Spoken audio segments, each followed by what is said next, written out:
Video में हम जानने वाले हैं, स्टेप बाय स्टेप गाइड करूंगा कि 1000 रुपए लगाकर आप कैसे 3 करोड़ रुपए तक कमा सकते हैं, अपने आप को फाइनेंशियली फ्री बना सकते हैं और अपने फ्यूचर को सेव कर सकते हैं। और आज का वीडियो स्पेशल इसलिए भी है क्योंकि मैं आपको अमेज़न कंपनी के फ्री स्टॉक्स देने वाला हूं और ये मेगा गिव अवे है, तो इसको मिस मत करिएगा, पूरा देखिएगा, समझिएगा, स्टेप बाय स्टेप समझिएगा और उसके बाद इसे फॉलो कीजिएगा। अब देखिए स्टेप बाय स्टेप समझते हैं। सबसे पहले अपने आप से एक प्रश्न कीजिए कि आप पैसा कमाने के लिए क्या क्या कर सकते हैं। तो मेनली 3 चीजें कर सकते हैं। पहला, जॉब कर सकते हैं, दूसरा आप कोई प्रोफेशनल बन सकते हैं या फिर तीसरा अपना बिजनेस शुरू कर सकते हैं। अब यदि आप जॉब करेंगे तो या तो आप गवर्नमेंट जॉब करेंगे या फिर आप प्राइवेट जॉब करेंगे जहां से आपको इनकम होगी। दूसरा, आप प्रोफेशनल बन सकते हैं, मतलब डॉक्टर बन सकते हैं, इंजीनियर बन सकते हैं, आर्टिस्ट बन सकते हैं और वहां से भी आपको इनकम आना शुरू हो जाएगी। तीसरा, आप क्या कर सकते हैं कि अपना बिजनेस शुरू कर सकते हैं, या तो आप छोटा बिजनेस शुरू कर सकते हैं या फिर स्टार्टअप या फिर बड़ा बिजनेस शुरू कर सकते हैं और ये आपकी मेन इनकम के सोर्सेज होते हैं। अब इसके अलावा आप सोचकर देखिए कि ऐसी कौन कौन सी जगह हो सकती है जहां से आप पैसा कमा सकते हैं, लेकिन मेनली जो बड़ा चंक है, जो बड़ा परसेंट है, वो इन्हीं तीनों चीजों में कवर हो जाता है। तो सबसे पहला पॉइंट ये है कि आप इन जगहों से पैसा कमा सकते हैं, लेकिन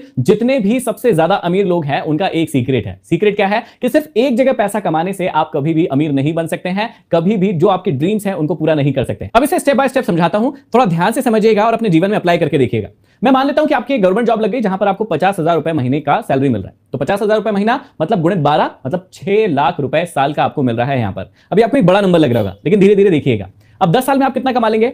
60 लाख रुपए। 10 साल नौकरी करेंगे आप, तब 60 लाख रुपए आएंगे आपके पास। 20 साल में कितना हो जाएगा? 1 करोड़ 20 लाख। 30 साल में 1 करोड़ 80 लाख। और जब 40 साल आप मेहनत कर लेंगे, यदि 20 साल की उम्र में आपकी जॉब लगी और 40 साल आपने मेहनत की, तब आपको मिलेगा 2 करोड़ 40 लाख रुपए। तो जब 40 साल आप नौकरी करेंगे तब जाके आप 2 करोड़ 40 लाख रुपए कमाएंगे, लेकिन इस बीच में बहुत सारे आपकी लाइफ में खर्चे रहेंगे। कई बार हो सकता है कि आपके खर्चे आपकी इनकम से ऊपर पहुंच जाए, तो इस 2 करोड़ 40 लाख में से 50 लाख बचे ना बचे, 40 लाख बचे ना बचे, इसकी कोई गारंटी नहीं है। तो जितने भी अमीर लोग होते हैं, अमीर बनते हैं, उनका बहुत ही सिंपल सा प्लान होता है। क्या प्लान होता है कि उनकी इनकम का सिर्फ एक सोर्स नहीं होता है जहां से उनको पैसा आता है। उनकी इनकम के 2 या 2 से ज्यादा सोर्सेज होते हैं, ताकि एक सोर्स जो है वो उनके खर्चे के लिए हो जाए और बाकी जो सोर्सेज है वो उनके एंजॉयमेंट के लिए हो जाए, उनकी सेविंग के लिए हो जाए और इन्वेस्टमेंट के लिए हो जाए। तो यही है अमीर बनने का सिंपल सा फॉर्मूला। अब ये बात मैं कई बार बता चुका हूं, फिर से बताता हूं कि देखिए इंडिया में क्या होता है कि हमें सिखाया जाता है इनकम माइनस एक्सपेंडिचर बराबर सेविंग। मतलब जो हमारी कमाई होती है, आप उसमें से यदि अपने एक्सपेंडिचर मतलब खर्चों को माइनस कर देते हैं तो आपकी सेविंग बताता है वो। लेकिन यहीं पर इंटरेस्टिंग बात आती है कि आपको अपनी लाइफ में ऐसा कभी भी नहीं करना है। आपको क्या करना है?